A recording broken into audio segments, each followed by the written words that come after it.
ಅವಧೂತ ಚಿಂತನ ಶ್ರೀ ಗುರುದೇವದತ್ತ. ವೀಕ್ಷಕರಿಗೆಲ್ಲ ಅತ್ರಿಪುತ್ರ 007 ಯೂಟ್ಯೂಬ್ ಚಾನಲ್ಗೆ ಸ್ವಾಗತವಿದೆ. ನಾನು ಅತ್ರಿಪುತ್ರ 007 ಅತ್ರಿಪುತ್ರ 007 ನಾಮ್ ತೋ ಸುನಾ ಹೋಗಾ. ವೀಕ್ಷಕರಿಗೆ ಗೋಚಾರದಲ್ಲಿ ಪರಿವರ್ತನೆ ಆಗ್ತಾ ಇದೆ. ಕುಜಗ್ರಹ ಸುಖಕಾರಕ ಶುಕ್ರನ ರಾಶಿಯನ್ನು ತೊರೆದು ಬುದ್ಧಿಕಾರಕ ಬುಧನ ರಾಶಿಯನ್ನು ಪ್ರವೇಶ ಮಾಡ್ತಾ ಇದೆ. ಬರುವ ಆಗಸ್ಟ್ 2ರಿಂದ ಸೆಪ್ಟೆಂಬರ್ 18ರವರೆಗೂ ಕುಜಗ್ರಹ ಮಿಥುನ ರಾಶಿಯಲ್ಲಿ ಸಂಚಾರ ಮಾಡಲಿದೆ. ಮಿಥುನದಲ್ಲಿ ಕುಜನ ಪ್ರವೇಶ ಮೀನ ರಾಶಿಯ ಮೇಲೆ ಪ್ರಭಾವ. ಮೀನ ರಾಶಿ ಕಾಲ ಪುರುಷನ ಅಂತ್ಯರಾಶಿ, last but not the least one. ಮೀನ ರಾಶಿಗೆ ಸಂಬಂಧಪಟ್ಟಂತೆ ರಾಶಾಧಿಪತಿಯಾದ ಗುರು ಕುಜನಿಗೆ ದ್ವಿತೀಯ ಭಾವ ಮತ್ತು ಭಾಗ್ಯ ಭಾವದ ಅಧಿಪತ್ಯವನ್ನು ನೀಡಿದ್ದಾನೆ. ಕುಟುಂಬ ಭಾವ ಮತ್ತು ಪಿತೃಭಾವದ ಅಧಿಪತ್ಯ ಇದೆ. ಎರಡನೆಯ ಭಾವದ ಅಧಿಪತಿಯಾಗಿ ಮಾರಕನಾಗಿದ್ದಾನೆ. ಭಾಗ್ಯಾಧಿಪತಿಯಾಗಿ ಶುಭಕರನೆಂದು ಹೇಳಬಹುದು. ಹೀಗಾಗಿ ಕುಜನ ಫಲಗಳು ಸಮ್ಮಿಶ್ರ ಫಲಗಳು ಸಿಗುತ್ತವೆ. ಎರಡನೆಯ ಭಾವಾಧಿಪತಿಯಾಗಿ ಮಾರಕನಾಗಿ ಸುಖ ಭಾವದಲ್ಲಿ ಕುಜ ಸಂಚಾರ ಮಾಡ್ತಾನೆ. ಭಾಗ್ಯಾಧಿಪತಿಯಾಗಿ ಸುಖ ಭಾವದಲ್ಲಿ ಸಂಚಾರ ಮಾಡ್ತಾನೆ. ಸೊ ಕುಜ ಸಂಚರಿಸುವಂಥ ಭಾವ, 4ನೇ ಭಾವ ಅಷ್ಟೇನು ಚೆನ್ನಾಗಿಲ್ಲ. ಮುಂದಿನ 48 ದಿನಗಳ ಅವಧಿಯವರೆಗೆ, ಆಗಸ್ಟ್ 2ರಿಂದ ಡಿಸೆಂಬರ್ 10ರವರೆಗೆ ಕುಜ ಕೆಲವು ಸಮ್ಮಿಶ್ರ ಫಲ ಕೊಡ್ತಾನೆ, ಕೆಲವು ಶುಭ ಫಲಗಳು, ಕೆಲವು ಅಶುಭ ಫಲಗಳನ್ನು ಕೊಡ್ತಾನೆ. ವಿಶೇಷವಾಗಿ ಕುಜ ಇಲ್ಲಿ ಕೇಂದ್ರದಲ್ಲಿ ಪಾಪಗ್ರಹನಾಗಿ ಸಂಚರಿಸುವ ಕಾರಣ ಕೆಲವು ಶುಭ ಫಲಗಳು ಸ್ವಲ್ಪ ಪ್ರಮಾಣದಲ್ಲಿ ಸಿಗ್ತವೆ. ಉಳಿದಂತೆ ಸ್ವಲ್ಪ ನಕಾರಾತ್ಮಕ ಫಲಗಳು ಹೆಚ್ಚು. ಸುಖ ಭಾವದಲ್ಲಿ ಸಂಚರಿಸುವಾಗ ಕುಜ ಪಾಪಗ್ರಹನಾಗಿ ಸ್ವಲ್ಪ ಸುಖ ಭಂಗ ಮಾಡ್ತಾನೆ. ಇನ್ನೊಂದು, ನೆಮ್ಮದಿಯನ್ನು ಡಿಸ್ಟರ್ಬ್ ಮಾಡ್ತಾನೆ. ಕುಜ ಎಲ್ಲಿರ್ತಾನೆ ಅಲ್ಲಿ ಡಿಸ್ಟರ್ಬೆನ್ಸ್ ಇರುತ್ತೆ. ಕುಜ ಭಯಂಕರ ಶತ್ರು ಭಯವನ್ನು ನಿರ್ಮಾಣ ಮಾಡ್ತಾನೆ. A tremendous fear of enemy. ಶತ್ರುಗಳ ಭಯ ಇರುತ್ತೆ. ಇನ್ನೊಂದು, ಕುಟುಂಬದಲ್ಲಿ ಕೆಲವು ಬದಲಾವಣೆಗಳನ್ನ ಮಾಡಬೇಕಾಗುತ್ತೆ. ಮತ್ತೆ ಭಾಗ್ಯದಲ್ಲಿ ಕೆಲವು ಪರಿವರ್ತನೆಗಳನ್ನ ನೀವು ಕಾಣಬಹುದು. ಹಾಗಾದ್ರೆ ಘಟನೆಗಳು, ಇವೆಂಟ್ಗಳು ಎಲ್ಲಿ ರೋಟೇಟ್ ಆಗ್ತವೆ? Things will rotate around your family, your mental peace, your vehicles, your properties, your mother, ತಾಯಿ, your lands and your real estate ETC etcetera. So ಈ ರೀತಿಯಾಗಿ ಘಟನೆಗಳು ಸುತ್ತಾಗ್ತಾ ಇರ್ತವೆ, ಇವೆಂಟ್ಗಳು. ಇದರ ಅರ್ಥ ಏನು ಸ್ಪಷ್ಟವಾಗಿ ಹೇಳ್ಬೇಕಂದ್ರೆ, some disturbance in domestic life ಅಂತ ಹೇಳ್ಬೋದು. ಸಾಂಸಾರಿಕ ಅಥವಾ ದಾಂಪತ್ಯ ಜೀವನದಲ್ಲಿ, ಕೌಟುಂಬಿಕ ಜೀವನದಲ್ಲಿ ಕೆಲವು ಸಮಸ್ಯೆಗಳು. ಅನ್ನೋನ್ ಫಿಯರ್ ಒಂದಿದೆ, ಒಂದು ಹೆದರಿಕೆ, ಆಂತರಿಕ ಹೆದರಿಕೆ.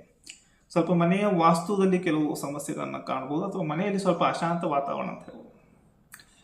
ಮೊದಲನೇ ಬಾರಿಗೆ ವೀಕ್ಷಣೆ ಮಾಡ್ತಾ ಇದ್ರೆ ಅತ್ರಿಪುತ್ರ 007 ಯೂಟ್ಯೂಬ್ ಚಾನಲ್ ಸಬ್ಸ್ಕ್ರೈಬ್ ಮಾಡಿ, ವಿಡಿಯೋ ಇಷ್ಟ ಲೈಕ್ ಮಾಡಿ ಮತ್ತು ಶೇರ್ ಮಾಡಿ. ಕಾರಣ ಜ್ಯೋತಿಷ್ಯ ವಿಷಯಕ್ಕೆ ಸಂಬಂಧಪಟ್ಟಂಥ ವಿಡಿಯೋಗಳನ್ನ ಕನ್ನಡ ಮತ್ತು ಇಂಗ್ಲಿಷ್ ಭಾಷೆಗಳಲ್ಲಿ, ನಿಮ್ಮದೇ ಆದ ಕನ್ನಡ ಭಾಷೆಯಲ್ಲಿ ಕೂಡ ತಿಳಿದುಕೊಳ್ಳಲು ಸಬ್ಸ್ಕ್ರೈಬ್ ಅತ್ರಿಪುತ್ರ 007. ಮುಂದೆ ಮತ್ತೆ 4 ಪ್ಲೇ ಲಿಸ್ಟ್ಗಳು ಬರ್ತವೆ. ಇದು ಒಂದು ಪ್ಲೇ ಲಿಸ್ಟು. ಇದರ ಜೊತೆಗೆ ಮೀನದಲ್ಲಿ ಶನಿಯ ವಕ್ರ ಚಲನೆ, ಮೀನ ರಾಶಿಯ ಮೇಲೆ ಪ್ರಭಾವ ಆಲ್ರೆಡಿ ಅಪ್ಲೋಡ್ ಮಾಡಲಾಗಿದೆ. ಇಂಗ್ಲೀಷ್ನಲ್ಲಿಯೂ ಕೂಡ ಮಾಡಲಾಗಿದೆ. ನೆಕ್ಸ್ಟ್ ಆಗಸ್ಟ್ ಮಾಸ ಭವಿಷ್ಯ ಬರುತ್ತೆ. ಬುಧನ ರಾಶಿ ಪರಿವರ್ತನೆ, ಶುಕ್ರನ ರಾಶಿ ಪರಿವರ್ತನೆ, ಹೀಗೆ 5 ಪ್ಲೇ ಲಿಸ್ಟ್ಗಳು ಬರ್ತವೆ. ವೀಕ್ಷಕರೇ, ಕೆಲವು ತಾಂತ್ರಿಕ ವಸ್ತುಗಳು ನಿಮ್ಮ ಮನೆಯಲ್ಲಿ, ನಿಮ್ಮ ಪ್ರಾಪರ್ಟಿನಲ್ಲಿ, ನಿಮ್ಮ ಪ್ರೇಮೈಸಸ್ನಲ್ಲಿ, ನಿಮ್ಮ ಜಮೀನಿನಲ್ಲಿ ಕಾಣಬಹುದು. ನಿಮ್ಮ ಶತ್ರುಗಳು ನಿಮ್ಮನ್ನು ತುಂಬಾ ಕೇರ್ಫುಲ್ ಆಗಿ ವಾಚ್ ಮಾಡ್ತಾ ಇದ್ದಾರೆ, ಎಲ್ಲಿ ಬಗ್ಗು ಬಡಿಬೇಕಂತ. They are waiting for an opportunity. ಸರಿಯಾದ ಸಮಯಕ್ಕೆ ಕಾಯುತ್ತಿರುವರು. ತಾಂತ್ರಿಕ ಪ್ರಭಾವ ಮಾಡಿದ್ದಾರೆ. ಅದು ಎಲ್ಲಿ ಬರುತ್ತೆ? ತಾಯಿಯ ಮೇಲೆ ಬರುತ್ತೆ, ತಾಯಿಯ ಆರೋಗ್ಯದ ಮೇಲೆ ಬರುತ್ತೆ. ನಿಮ್ಮ ನಡವಳಿಕೆ ವಿಚಿತ್ರವಾಗಬಹುದು, ಆ ತಾಯಿಯ ನಡವಳಿಕೆ ವಿಚಿತ್ರ ಆಗಬಹುದು. ಈ ಮನೆಯಲ್ಲಿರೋ ಕೆಲವು ವಸ್ತುಗಳು ನಿಮ್ಮ ನಿಯಂತ್ರಣಕ್ಕೆ ಬರಲ್ಲ. ಕೆಲವು ವಿಚಾರಗಳು, ಮನೆಯ ಕುಟುಂಬಸ್ಥರು ರೆಬಲ್ ಆಗ್ಬಹುದು, ಇಂಪಲ್ಸಿವ್ ಆಗ್ಬಹುದು. ಇದರ ಜೊತೆಗೆ ಅವರು ಡಾಮಿನೇಟಿಂಗ್ ಆಗ್ಬಹುದು. ಭಿನ್ನಾಭಿಪ್ರಾಯಗಳು ಬರ್ತವೆ. ನಿಮಗೆ ಕೂಡ ಆರಂಭದಲ್ಲಿ ಶೋಲ್ಡರ್ ಎಡಗಡೆ ಪೇನ್ ಬರ್ಬೋದು. ಈ ರೀತಿಯಾಗಿ ಫ್ಯಾಮಿಲಿ ಮೆಂಬರ್ಸ್ದು ಒಂದು ಸ್ವಲ್ಪ ನೇಚರ್ ಚೇಂಜ್ ಆಗುತ್ತೆ. ದೇ ಮೇ ಬಿಕಮ್ ಇಂಪಲ್ಸಿವ್ ಕೂಡ ಆಗ್ಬೋದು, ಆರ್ಗ್ಯುಮೆಂಟಿವ್, ಆಮೇಲೆ ಅಗ್ರೆಸಿವ್ ಆಗ್ತಾರೆ. ನಿಮಗೆ ಮೆಂಟಲ್ ಪೀಸ್ ಮನೆಯಲ್ಲಿ ಸಿಗಲ್ಲ.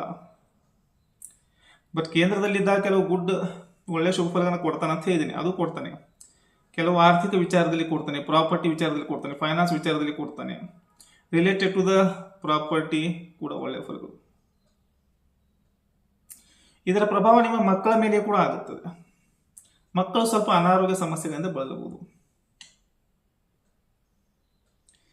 ಈ ಎನರ್ಜಿ ಏನಾಗ್ತಾ ಇರುತ್ತೆ ಕುಜಂದ್ ಅಂದ್ರೆ ನಿಮ್ಮ ಮನೆಯ ಒಳಗಿನ ವಾಸ್ತು ಇವುಗಳ ಮೇಲೆ, ಡೊಮೆಸ್ಟಿಕ್ ಲೈಫ್ ಮೇಲೆ ಪ್ರಭಾವ ಬೀರ್ತಾ ಇರುತ್ತೆ. ಫ್ಯಾಮಿಲಿಯಲ್ಲಿ ಇಲ್ಲಿ ಕೆಲವು ವಿಚಿತ್ರವಾದ ಘಟನೆಗಳು ನಡೀತವೆ. ಇಲ್ಲಿ ಡೊಮೆಸ್ಟಿಕ್ ಲೈಫನ್ನು ಡಿಸ್ಟರ್ಬೆನ್ಸ್ ಮಾಡುವ ಒಂದು ಯೋಜನೆ ಇರುತ್ತೆ. ಹೀಗಾಗಿ ನೀವು ಏನೋ ವಾಸ್ತು ಸಮಸ್ಯೆ ಇದೆ ಅಂತ ತಿಳ್ಕೊಂಡು ಮನೆಯಲ್ಲಿ ಕೆಲವು ವಸ್ತುಗಳನ್ನ ಆ ಕಡೆ ಈ ಕಡೆ ಮಾಡ್ತಾರೆ. ಕೆಲವರು ಫ್ಯಾಮಿಲಿ ಹೌಸನ್ನು ರಿನೋವೇಷನ್ ಮಾಡ್ಕೋತಾರೆ, ಅದು ಕೂಡ ಆಗುತ್ತೆ. Some changes in family or some arrangements, ಇದನ್ನು ಅಲ್ಲಿ ಸೋಫಾ ತೆಗೆದು ಅಲ್ಲಿ ಇಡೋದು, ಅದನ್ನ ತೆಗೆದು ಇಲ್ಲಿ ಇಡೋದು, ಈ ರೀತಿ ಆದರೆ ಏನು ಪ್ರಯೋಜನ ಆಗಲ್ಲ. ಇಲ್ಲಿ ನಿಮ್ಮ ಪೇಷನ್ಸ್ ಟೆಸ್ಟ್ ಆಗುತ್ತೆ. ಡೊಮೆಸ್ಟಿಕ್ ಲೈಫಲ್ಲಿ ಪೇಷನ್ಸ್ ಚೆಕ್ ಆಗುತ್ತೆ. ಸೊ ಮೆಂಟಲ್ ಪೀಸ್ ಡಿಸ್ಟರ್ಬೆನ್ಸ್ ಆಗ್ತಾ ಇರುತ್ತೆ. ಕೆಲವು ಸ್ಪಾರ್ಕ್ಗಳು, ಕಿಡಿಗಳು ಹಾರ್ತಾನೆ ಇರ್ತವೆ. ವಿಡಿಯೋ ಇಷ್ಟ ಲೈಕ್ ಮಾಡಿ ಮತ್ತು ಶೇರ್ ಮಾಡಿ.